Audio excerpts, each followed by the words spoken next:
بسم اللہ الرحمن الرحیم۔ حضرت آدم علیہ السلام اور جنگلی حرام۔ حضرت آدم علیہ السلام جب جنت سے زمین پر تشریف لائے تو زمین کے جانور آپ کی زیارت کو حاضر ہو گئے۔ حضرت آدم علیہ السلام ہر جانور کے لیے اس کے لائق دعا فرماتے۔ اس طرح جنگل کے کچھ ہرن بھی سلام کرنے زیارت کی نیت سے حاضر ہوئے۔ آپ نے اپنا ہاتھ مبارک ان کی پشتوں پر پھیرا اور ان کے لیے دعا فرمائی تو ان میں نافع مشک پیدا ہوگی۔ وہ ہرن جب وہ یہ خوشبو کا تحفہ لے کر اپنی قوم میں واپس آئے تو ہرنوں کے دوسرے گروہ نے پوچھا کہ یہ خوشبو تم کہاں سے لے آئے ہو؟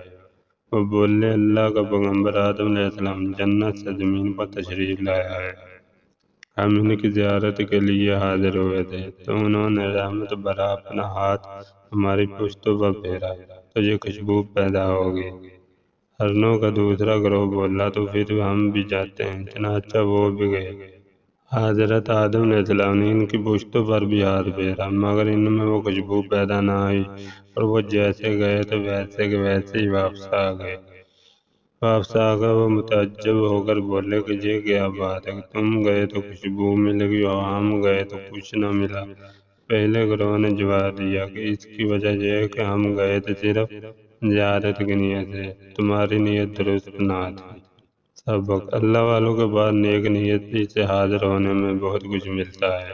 اگر کسی بدبخت کے کچھ نہ ملے تو اس کی اپنی نیت کا قصور ہوتا ہے، اللہ والوں کی دین و عطا کا کوئی قصور نہیں ہوتا۔